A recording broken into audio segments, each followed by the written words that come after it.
kita lihat dari bagaimana cara orang menghadapi resiko dalam hidup, ya.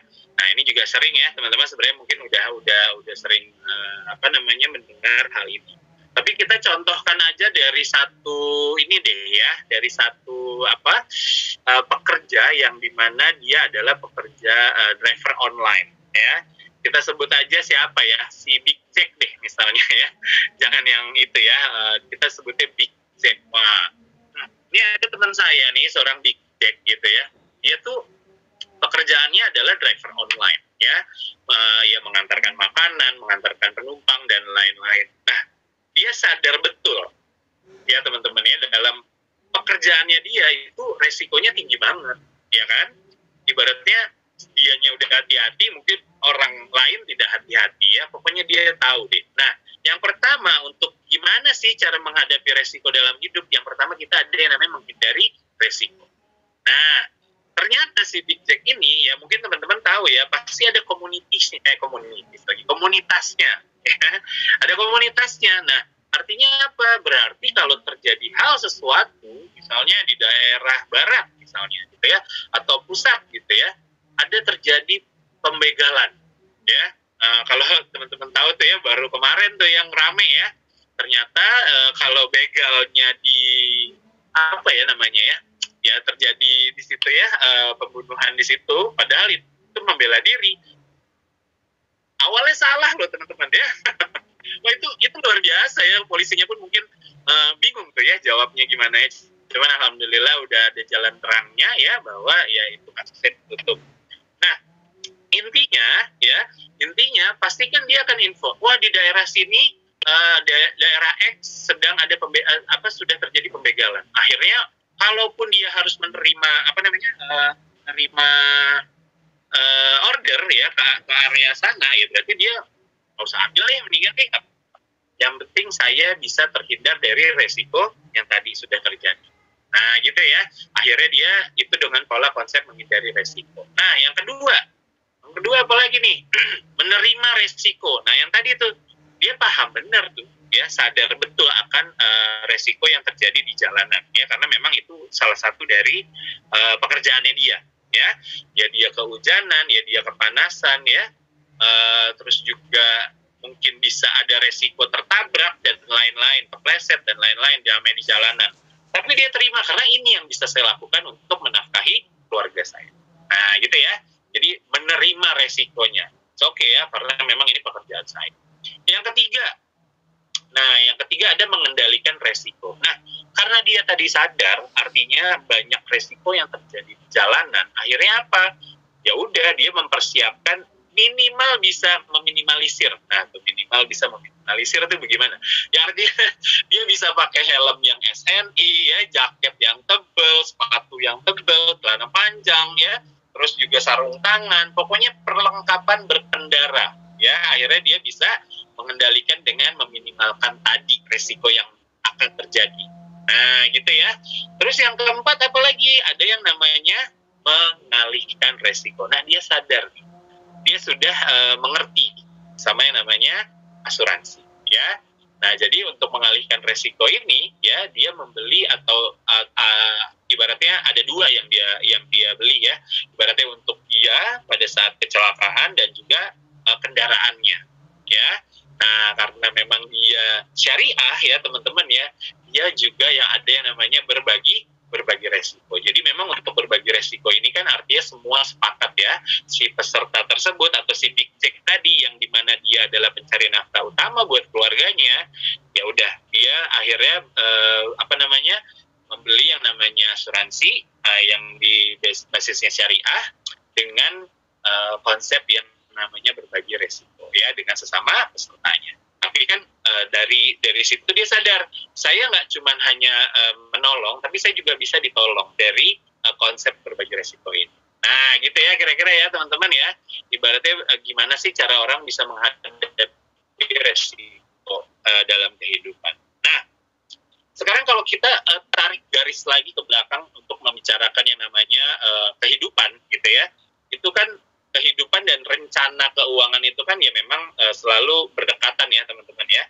Kalau yang kita tahu nih ya di awal itu artinya kehidupan seseorang ya, dari yang mungkin single ya awalnya gitu ya, single, terus dia baru akhirnya menikah gitu ya, dia punya anak ya, lalu juga akhirnya anaknya besar ya, sampai akhirnya sekolah dan semakin besar sampai orang tuanya akhirnya memulai ke masa untuk di mana sudah masuk ke usia hari tua gitu ya. Nah, artinya kan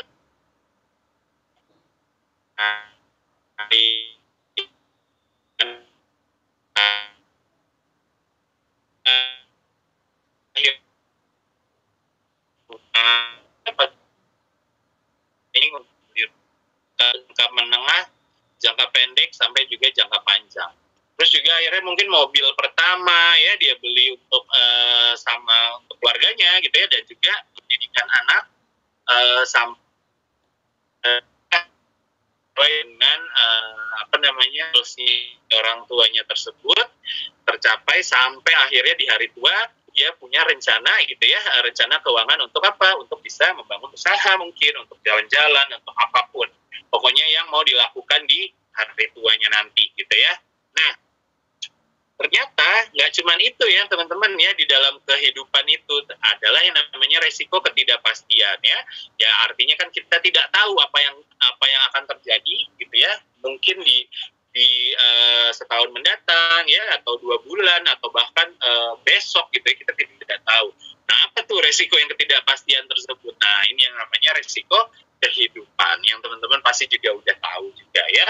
Nah, artinya bisa terjadi sakit ya, rawat inap, cacat ya, kecelakaan, meninggal dunia, sama ternyata hidup terlalu lama pun masuk ke resiko kehidupan. Nah, kalau ibaratnya kalau kita mau bedah satu-satu nih, kalau mau sakit gitu ya, bisa nggak sih kita milih ya?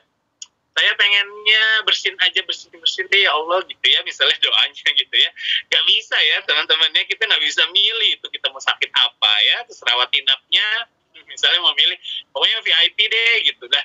Ya kan tergantung lagi, balik lagi ya. Terus kalau misalnya pokoknya kita nggak akan bisa ini ya teman-temannya, request lah. Ini kan resiko ini ya ibaratnya ya akan terjadi kalau misalnya memang ya sudah ditakdirkan lah ya seperti itu gitu ya teman-teman ya.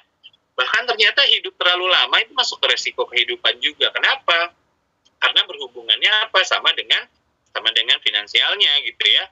Kalau ibaratnya ditarik kurva gitu ya, dari awal gitu ya, dari awal masa usia produktif sampai dengan akhirnya usia senior, itu kalau mau ditarik kurva ternyata kurvanya menurun teman-teman. Ya kan sih? Artinya menurunnya dari segi apa? Dari segi kesehatannya. Nah, tapi berbanding terbalik tuh kalau udah sama ngomongin biaya kesehatan ya. Biaya kesehatan nggak ada yang menurun gitu ya teman-teman, yang ada naik terus gitu ya. Naik terus. Yang dulu mungkin kita ketemu dokter aja ya 50.000, 100.000 udah cukup sama obat gitu ya. Sekarang 50.000 sama 100.000 tuh baru ojeknya aja gitu ya, baru menuju ke rumah sakitnya aja gitu ya. Artinya apa? Artinya berarti ya banyak biaya-biaya yang akan terus bertambah semakin usianya bertambah. Tetapi secara kesehatan atau kondisi membentuk kurva yang menurun. Nah, kira-kira gitu ya teman-teman ya. Jadi kita bisa tahu nih secara life stage-nya seseorang itu seperti apa sih, kita sebenarnya udah tahu. Dan kalau misalnya kita bisa menginformasikan ini, ya tentunya jauh akan lebih baik ya teman-teman ya. Jadi banyak yang akan mempunyai persiapan. Nah, ini dia ya, ibaratnya ada asuransi itu memang sebagai mitigasi resiko ya. Nah, kalau bisa dilihat di sini ada dua ya, ada syariah dan juga konvensional. Nah, kalau untuk yang syariah tentunya dari pengertiannya aja adalah melindungi dan menolong di antara sejumlah orang. Makanya disebutnya peserta, bukan nasabah gitu ya, atau bukan customer lah bisa dibilang gitu, tapi peserta. Nah, dari sejumlah orang tersebut ya, ibaratnya ada investasinya di situ ya, dan berkontribusi untuk mengumpulkan aset dalam bentuk tabaru ya, dana tabaru. Nah, akhirnya dengan memberikan pola pengembalian untuk menghadapi resiko yang bisa terjadi kapanpun, yang tadi itu ketidakpastian tentunya. Nah, kalau syariah yang membedakan adalah sesuai dengan atap akadnya, ya. Jadi akadnya beda ya, kalau di konvensional tidak ada akadnya. Itu yang membedakan antara syariah. Di sini ini pun sudah tercatat di fatwa DSN MUI nomor 21 ya teman-teman, DSN MUI nomor 10 tahun 2004. Nah, kalau di konvensional itu pengertiannya udah beda ya teman-teman. Di mana asuransi adalah suatu perjanjian. Nah, perjanjiannya itu apa? Ya polis itu ya teman-teman ya. Dengan mana seorang penanggung. Penanggungnya adalah perusahaan asuransi ya, yaitu di mana Prudential mengikatkan diri pada tertanggung. Nah, ibaratnya kalau tertanggung tuh kita bahas yang Big Jack tadi deh ya, sebagai pencari nafkah utama ya. Nah, dengan menerima suatu pembayaran yang disebut premi. Nah, makanya di situ yang membedakan premi itu untuk konvensional, kontribusi untuk syariah ya, untuk memberikan penggantian kepadanya karena suatu kerugian. Dan ini pun sudah tertulis di pasal 246 KUHD Republik Indonesia. Gitu ya, kira-kira ya teman-teman ya, sebagai mitigasi resiko antara syariah dan konvensional ya. Nah, terus apa lagi? Oh ya. Nah, ini ya. Nah, jadi kenapa gitu ya, why-nya nih ya, ibaratnya kalau misalnya kita sebagai orang yang ditawarkan gitu ya, atau pengen tahu tuh why-nya tuh kenapa sih ya asuransi itu dibutuhkan gitu ya. Yang pertama, bukannya kan kalau banyak ya mungkin masih ada aja gitu ya yang menanyakan, loh kok nawarin asuransi emang ini ya doain ya. Nah, ada yang kayak gitu ya. Justru bukan ya teman-teman ya, justru kita bukan juga gimana ya melindungi dari sisi si pencari nafkah utamanya dari segi pendapatan atau income yang hilang ya. Nah, jadi makanya kenapa di sini dibilang perlindungan pendapatan. Baru yang kedua, perlindungan kesehatan. Karena kan ujung-ujungnya mau itu kesehatan, mau itu misalnya masuk rumah sakit, atau tadi ya semua resiko kehidupan itu, ujung-ujungnya apa? Ujung-ujungnya ada biaya di situ, di dalamnya ya. Makanya yang pertama itu pendapatan teman-teman, baru ke kesehatan ya kan. Nah, jadi yang ketiga itu baru nih arahnya ke untuk meninggalkan yang keluarga yang dicintai dan yang masih akan terus hidup ya teman-teman ya, yaitu warisan. Nah, yang keempat baru deh memikirkan untuk dana hari tua atau pensiun, yang dimana banyak sekali ya teman-teman ya, kita berdasarkan cerita gitu ya atau data gitu ya, dimana orang tua yang pernah dulu yang tidak ada persiapan, akhirnya pada saat dia di hari tua dia ya bisa dibilang apa ya, ketergantungan dengan anaknya. Nah, seperti itu ya. Jadi kan ibaratnya harusnya dia sudah punya persiapan ya, planning untuk di hari tua jika memang masih sehat, apapun itu kan dia membutuhkan biaya dan lain-lain, akhirnya ketergantungan sama si anak. Nah, makanya kalau kata generasi milenial sekarang tuh ya, ada yang namanya generasi sandwich ya teman-teman ya. Dia menghidupkan juga keluarga intinya dia ya, berdasarkan istri dan anak, tapi juga harus membiayai keluarganya. Nah, kayak gitu ya. Jadi kita bisa memberikan informasi, pengetahuan, edukasi atau apapun, bahwa memang harus direncanakan sejak saat masih produktif. Dan terakhir tentunya perlindungan dana ya, dimana nih sangat dibutuhkan untuk orang tua yang tentunya masih produktif ya, anak-anaknya masih kecil. Kenapa sejak harus dini gitu ya, sejak harus masih bahkan 1 tahun 2 tahun udah perlu di planning gitu ya, pendidikan. Karena kalau pakai analogi sepeda ya, nah itu ya, naik sepeda kalau misalnya tanjakan gitu ya, kalau misalnya masih di anaknya 1 tahun 2 tahun itu kan agak lebih landai ya teman-teman ya, untuk mengarah ke goalsnya, tujuannya dari si orang tua pengen kuliah di mana ya, atau pendidikannya sampai mana gitu ya, dibanding baru mulai planningnya itu misalnya di usia anak 8 tahun, 9 tahun atau 10 tahun. Jadi secara jumlahnya, kebesarannya itu pastinya harus lebih besar tentunya untuk bisa mencapai goalsnya. Nah, kira-kira seperti itu ya teman-teman. Jadi kenapa sih asuransi dibutuhkan? Nggak hanya untuk doain atau misalnya sekedar meninggal dunia ya, atau sekedar sakit, tidak ya teman-teman, tetapi semuanya dipikirkan ya dari sisi perlindungan income yang hilang. Itu yang paling penting, teman-teman ya. Oke ya, terus dari situ kita udah tahu nih teman-teman ya, secara apa namanya tadi ya, konsepnya ya. Nah sekarang kita perlu tahu juga dari sisi prinsipnya, teman-teman. Apa sih yang membedakan dari asuransi jiwa konvensional ini dengan asuransi jiwa syariah? Oke. Nah, kalau di konvensional teman-teman ya, si nasabah ya ini bisa dibilang apa namanya tertanggung ya, sebagai tertanggung utama, dan perusahaan atau Prudential sebagai perusahaan ya yang menanggung. Nah, makanya di sini konsepnya adalah risk transferring ya, teman-teman ya. Kalau konvensional tahu ya, artinya beda konsep dengan syariah. Nah, kalau di konven itu adalah konsepnya risk transferring. Ya, jadi si tertanggung mentransfer resikonya kepada perusahaan asuransi. Dengan apa? Dengan membayar sejumlah dana yang disebut premi. Ya. Nah, jadi tanggung jawabnya dari si nasabah adalah membayarkan premi tepat waktu, teman-teman. Biar apa? Polisnya masih aktif ya, masih tercover kepada perusahaan asuransi atau Prudential. Nah, dari Prudential tanggung jawabnya apa? Nah, ini dia. Selama masih aktif, selama masih bayar terus ya, tidak pernah telat, tidak pernah lapse gitu ya, Prudential mempunyai tanggung jawab untuk membayarkan uang pertanggungan.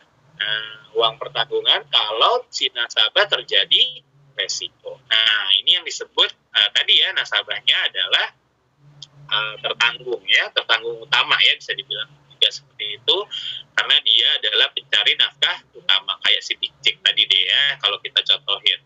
Nah, kalau si dari perusahaan asuransinya itu sebagai penanggungnya ya, disebutnya seperti itu. Nah, bagaimana kalau misalnya dengan syariah? Nah, ini teman-teman, jadi agak berbeda ya di sini ya. Bahkan berbeda sih sebenarnya, bukan agak lagi ya. Karena di sini nasabah ya itu disebutnya para peserta. Nah, gitu ya. Para peserta ini sepakat nih teman-teman ya, apa namanya, pada saat dia bergabung untuk menjadi peserta asuransi syariah, dia akhirnya menerapkan yang namanya akad hibah. Nah, akad hibah tuh apa sih, Za, gitu ya? Akad hibah tuh sama kayak teman-teman tuh menyumbangkan sesuatu, yaitu mengikhlaskan. Artinya di situ sudah ada ibaratnya ikhlas gitu ya, sesuatu yang kita sudah kumpulkan sebagian dari kontribusi yang sudah dibayarkan kepada si pengelola ya. Nah, nanti pengelola itu siapa, kita akan infoin. Nah, jadi sebagian dari kontribusi yang sudah dihibahkan itu dikumpulkan di dalam dana tabaru. Nah, jadi dana tabaru itu untuk apa, Za? Dana tabaru itu untuk peserta yang kalau terjadi resiko ya, maka akan dibayarkan kepada peserta yang terkena resiko dengan klaim tadi. Jadi klaimnya itu dibayarkan bukan dari perusahaan ya, melainkan dari dana tabaru, di mana dana tabaru adalah yang tadi tuh kumpulan dari sebagian kontribusi yang sudah dibayarkan oleh para peserta. Nah, makanya di situ ada tujuannya tadi untuk tolong menolong. Nah, ya kira-kira seperti itu. Karena prinsipnya untuk di syariah itu adalah konsepnya risk sharing ya, teman-teman ya. Jadi berbagi resiko, sama kayak yang tadi tuh di depan dijelaskan ya. Jadi memang konsepnya di sini risk sharing. Nah, jadi dari para peserta ini sepakat nih teman-teman untuk menunjuk Prudential sebagai pihak pengelolanya. Nah, apa sih yang dikelola sama Prudential? Banyak ya teman-teman ya. Dari sisi new business ya, dari sisi semua dana untuk misalnya surplus underwriting ya, dana court ya, dan lain-lain. Ibaratnya kita kan tidak bisa mengelola sendiri ya teman-teman ya, si para peserta ini tidak bisa mengelola sendiri karena memang harus ada orang yang lebih memadai di situ. Nah, jadi kan di situ ada underwriting ya, orang-orang yang benar-benar kapabilitasnya sesuai gitu ya untuk menilai resiko yang terjadi. Nah, makanya dari situ sepakat untuk memberikan jasa pengelolaannya dalam bentuk ujroh atau fee. Nah, itulah yang disebut namanya wakalah bil ujroh. Nah, jadi wakalah bil ujroh itu sebutannya untuk para peserta yang sepakat ya untuk memberikan kuasa kepada atau si pihak pengelola, di mana di situ ada Prudential untuk mengelola semuanya tadi yang saya sebutkan dengan memberikan ujroh atau ada fee-nya. Nah, seperti itu teman-teman secara konsepnya ya. Oke, nah jadi perbedaannya memang dari konvensional sama syariah itu terlihat jelas ya, bahwa kalau yang di konvensional ya nasabah sebagai tertanggung ya, dan perusahaan asuransinya sebagai penanggungnya. Jadi kalau terjadi apa-apa ya berarti Prudential yang bertanggung jawab untuk membayarkan klaimnya dan lain-lain. Nah, kalau dari akadnya yang di konvensional itu adalah akadnya dari antara tertanggung dan penanggung adalah jual beli ya, pertukarannya ya ibaratnya uang dengan uang ya, transaksinya gitu ya. Nah, secara konsepnya tadi saya udah bilang tuh risk transferring. Nah, kalau di asuransi jiwa syariah berbeda ya teman-teman ya, antara peserta ya itu adalah tadi ya hibah ya teman-teman, berupa iuran tabaru untuk mengumpulkan dana tabaru yang dimana berguna untuk santunan jika ada peserta yang mengalami resiko. Nah, gitu ya. Kalau teman saya nih, kalau Mas Fajar nih analoginya tuh ini yang di RT ya, Bapak Ibu ya, RT RT ya. Jadi kan ibaratnya ada bendaharanya yang mengumpulkan iuran. Kalau ada yang sakit warganya nih, si warganya gitu ya. Kalau kita nih bapak-bapak ID gitu ya, Mas Fajar ya. Ya udah kita bantu gitu kan ya dari iuran tersebut, dan sepakat semuanya untuk membantu keluarga yang sakit. Nah, kira-kira analogi gampangnya sederhananya seperti itu ya kalau Mas Fajar. Nah, itu ya teman-temannya biar lebih jelas lagi.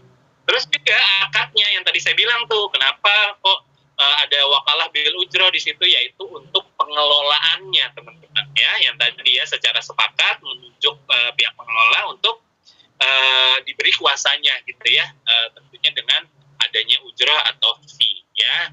Nah, secara konsepnya di sini adalah risk sharing atau berbagi resiko. Nah, kira-kira gitu ya teman-teman ya, secara perbedaannya apa sih dari asuransi jiwa syariah dan juga konvensional. Nah, sekarang masuk nih ke keunikannya. Wah, keunikan asuransi syariahnya apa nih gitu ya. Nah, ibaratnya kalau misalnya kita mau bahas secara penerapan akad ya sesuai syariah ya, teman-teman kan tahu ya, kita juga tadi sudah dijelaskan secara akad tabarunya. Nah, yaitu apa sih akad tabaru itu? Pengertiannya adalah sekumpulan orang yang setuju untuk menghibahkan sejumlah dana ya untuk saling bantu dalam menghadapi resiko. Nah, makanya sesuai dengan konsepnya, yaitu apa? Risk sharing ya teman-teman ya. Nah, dari sisi akad tabaru tersebut. Nah lalu ada yang namanya kan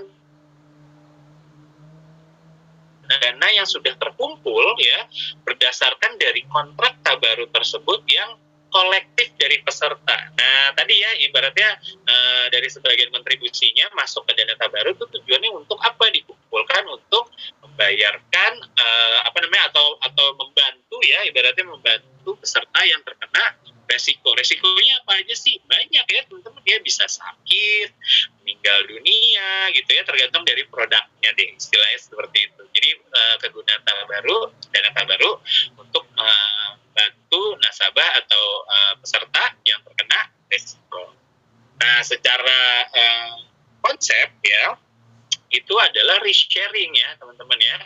Nah, tadi juga sudah dijelaskan, ibaratnya bila terjadi resiko terhadap peserta, maka santunan akan dibayarkan dari dana tabarunya. Nah, oke. Nah, baru nih kita masuk yang kedua ya, teman-temannya, terhindar dari transaksi yang dilarang. Nah, ini yang paling sering dibahas, dan mungkin teman-teman juga udah paham ya terkait gorim ini ya. Nah, di sini yang pertama ada goror ya. Di mana goror itu adalah kondisi ketidakpastian ya yang tidak diperbolehkan jika terjadi pada kontrak komersial atau jual beli ya. Di situ udah jelas tuh ada kata-kata kontrak jual belinya. Nah, jadi kalau diibaratkan contohnya ya, kita masuk ke ini ya teman-teman ya, contoh konvensional. Ya kira-kira kapankah uang pertanggungan akan dibayarkan? Nah, kan kita nggak ada yang tahu ya teman-teman ya, waktu kita di dunia itu kapan ya, ibaratnya kalau terjadi pada di kontrak jual beli ya artinya pasti ada ketidakpastian tentu. Nah, nanti kenapa kok goror di syariah boleh gitu ya? Nah, nanti akan nextnya, lalu ada yang namanya riba, teman. Nah, merupakan tambahan ya yang terjadi pada transaksi hutang. Ingat tuh, pada transaksi hutang atau jual beli yang tidak memenuhi ketentuan syariah tentunya ya. Nah, misalnya contohnya beli dengan uang kecil dapat uang besar ya. Nah, itu ada tambahan tuh ya, tapi kontraknya jual beli atau hutang piutang. Yang ketiga maisir. Nah, di mana kalau di maisir ini ada kondisi dari beberapa pihak gitu ya, misalnya ya ada yang dirugikan ya.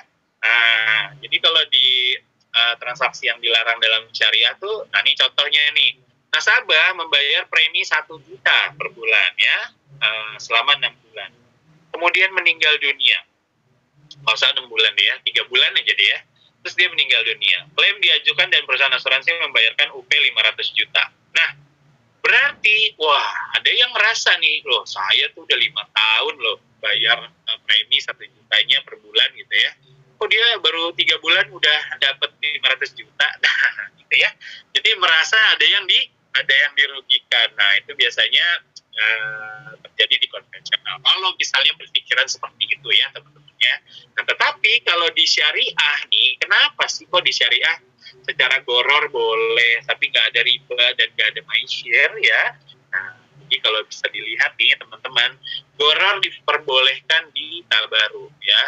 Nah, saya pakai ini deh ya untuk menunjukkan ya. Nah, jadi dalam transaksi jual beli praktek goror ketidakpastian tidak diperbolehkan, tetapi asuransi syariah akadnya di hibah. Hibah tadi apa teman-teman? Kalau misalnya diartikan, hibah itu sama pengertiannya dengan menyumbangkan. Artinya kalau sudah menyumbangkan ada keikhlasan di dalamnya dengan tujuan yang saling membantu ya, atau tolong menolong ya, yang di dalam prinsip tabaru ini ya. Jadi ketidakjelasan dalam akad tabaru termasuk goror ini yang dimaafkan teman-teman, karena terjadi pada akad hibah atau sumbangan yang sifatnya sosial teman-teman ya. Ini dia yang sifatnya sosial atau tabaru. Nah, jadi kalau misalnya kita pakai contoh yang lain biar teman-teman mungkin lebih dapat gitu ya analoginya, sama kayak gini. Misalnya Mas Fajar ya, Mas Fajar punya anak nih satu. Siapa Mas namanya? Nahla ya? Oh salah. Siapa Mas? Sorry. Naura. Nah, misalnya Naura nanti sudah gede ya, sudah SMP, SMA. Nah, terus Naura dijanjikannya gini sama Mas Fajar. Naura, kamu kalau misalnya nanti ranking 1 ya, Papa beliin hadiah ya. Nah, hadiahnya apa? Kan nggak tahu ya, maksudnya artinya, tapi karena tujuannya adalah sifatnya sosial dan baik gitu ya teman-teman ya, sifatnya hadiah, ya artinya itu dimaafkan gorornya. Atau misalnya gampangnya gini deh. Nah, misalnya Naura lagi ya, nanti Naura udah nikah nih misalnya nih ya, Mas Fajar ya. Naura sudah menikah, nanti banyak ya maksudnya mengundang orang-orang untuk datang pada acaranya Naura. Nah, artinya kan di situ nanti akan ada masukan, biasanya ya memasukkan uang ke dalam amplop untuk yang punya acara ya, atau Naura ya.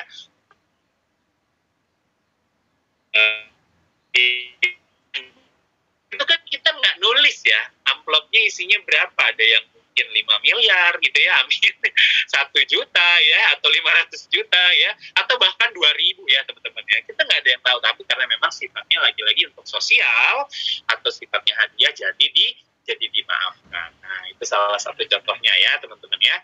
Oke, biar lebih clear lagi ya, semoga bisa lebih jelas. Nah, lalu di sini juga ditulis ribanya sudah terpatahkan, tidak ada ribanya. Nah, kenapa? Karena riba terjadi pada asuransi konvensional yang transaksinya adalah jual beli. Tapi kalau asuransi syariah, ya karena murni berdasarkan akad hibah, balik lagi ya, akad hibah teman-teman, saling bantu ya, bukan uang kecil dapat uang besar. Justru instrumen investasi pada asuransi syariah juga hanya menggunakan instrumen yang investasinya berbasis syariah. Dan ingat lagi, yang paling utama atau prioritasnya adalah dilihat dari akadnya, ya, bukan akad jual beli, tetapi akad hibah ya, atau misalnya tabaruk tadi, ya. Nah, yang ketiga, yang terakhir adalah tidak ada maisirnya, tidak ada yang pihaknya dirugikan atau dianggap judi, gitu ya teman-teman ya. Nah, bisa dilihat nih, tidak ada pihak menang atau kalah dalam asuransi syariah karena akadnya hibah, niatnya udah saling membantu ya. Jadi memungkinkan peserta yang mengalami resiko mendapatkan santunan dan pihak yang tidak mengalami resiko dapat membantu. Nah, sini ya kata-katanya ya, dapat membantu sesama peserta atau saudaranya yang yang mengalami resiko itu sendiri, dan ada juga yang mendapatkan surplus underwriting ya, tentunya bila ada, karena kan di surplus underwriting ini juga ada beberapa ketentuan ya teman-teman ya untuk peserta yang bisa mendapatkan ya. Nah, kira-kira seperti itu teman-teman ya. Nah, kenapa di asuransi syariah dibolehkan? Oke, lanjut ya. Nah, terus teman-teman, untuk yang ketiga di sini ada tadi ya, perusahaan itu sebagai pengelola, di mana akadnya di situ ada akad wakalah bil ujroh ya, yang teman-teman tadi juga sudah saya jelaskan.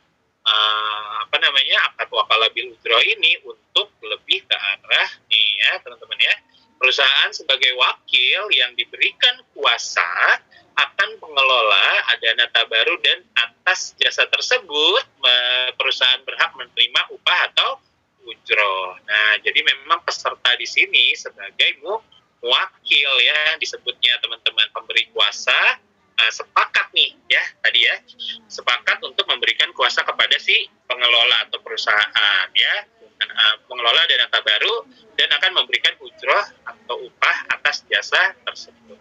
Nah, objek dari akad wakalah bil ujroh sendiri apa aja sih? Nah, ini teman-teman, kegiatan administrasi, pengelolaan dana gitu ya, pembayaran klaim, underwriting, pengelolaan portofolio resiko, pemasaran, dan investasi. Nah, kira-kira seperti itu ya teman-teman ya. Jadi untuk konsep dari si perusahaan itu sebagai pengelola. Nah, yang keempat ini adalah pemisahan dana. Nah, banyak tuh yang masih mikir kalau ini jangan-jangan dananya di satu rekening nih gitu ya, bahwa kan di situ ada dana tabaruk tadi ya, terus rekening dana peserta, sama perusahaan hanya sebagai pengelola punya rekening lagi.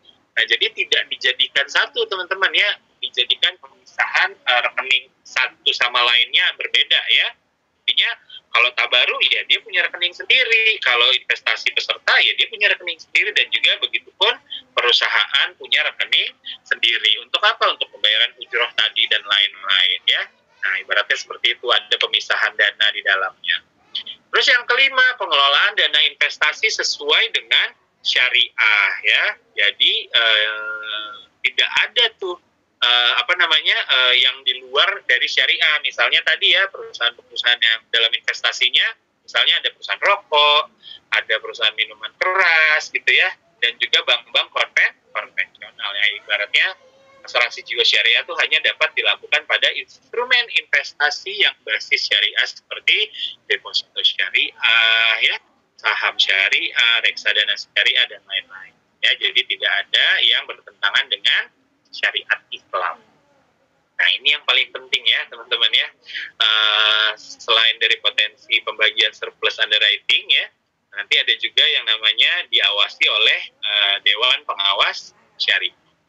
Nah, ini juga nih teman-teman, jadi ada yang namanya program ya, salah satu program yaitu wakaf ya teman-teman, yang di kita itu belum ada produknya, tetapi dia nempel dengan program ya, jadinya wakaf manfaat asuransi syariah ya. Jadi kalau misalnya teman-teman bisa menawarkan Prucita, nah dari Prucita sendiri bisa nanti dilanjutkan dengan program wakaf ya.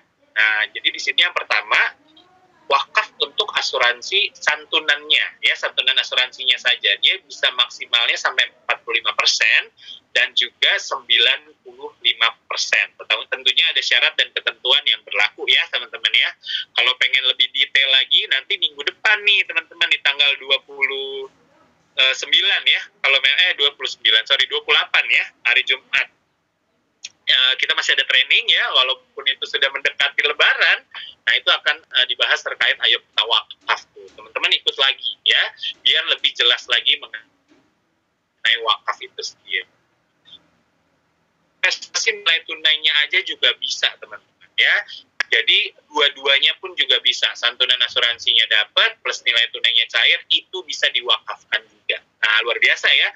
Jadi dengan program wakaf ini kita bisa membantu banyak orang ya, dan bisa memberikan kebermanfaatan juga untuk orang banyak. Nah, itu dari yang ketujuh tuh.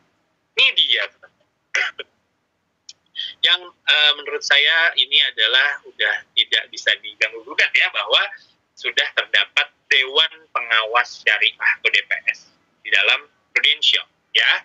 Jadi DPS ini ya ibaratnya ya tentunya melakukan pengawasan aspek syariah ya, dari produk, jasa ya, ibaratnya semuanya deh ya teman-teman ya, lembaga keuangan yang bisnis syariah melalui Dewan Pengawas Syariah ini ya, yaitu Pak Ustadz Azharuddin sama Ustadz Ahmad Nuryadi.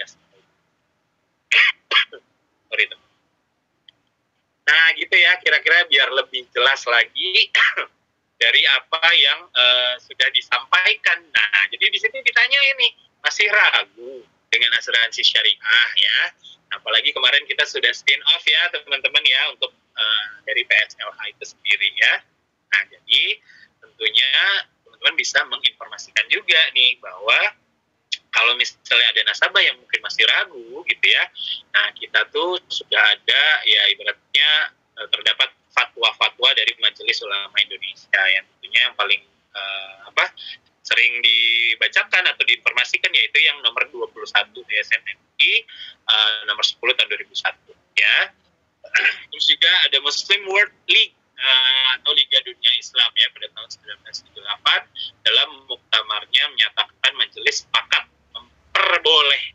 membolehkan asuransi kooperatif ya. Lalu juga dari Organisasi of Islamic Corporation. Nah, ada Organisasi of Islamic Corporation atau Organisasi Kerjasama Islam, OKI, yang tadi saya bahas tuh, yang berada di Saudi Arabia. Bahwa Indonesia sudah ada 10,7% ya teman-teman ya. Jadi di situ dia bilang asuransi syariah, At-Ta'min atau At-Ta'awuni adalah asuransi yang dibangun atas dasar akad hibah dan tolong sebagai ganti dari asuransi konvensional yang tidak sesuai dengan ketentuan syariah. Ini adalah berbagai organisasi nasional dan internasional telah menyatakan asuransi syariah sudah sesuai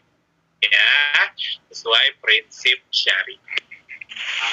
Semoga makin jelas lagi, makin yakin lagi ya teman-teman ya dari apa yang sudah disampaikan ya, apa yang sudah teman-teman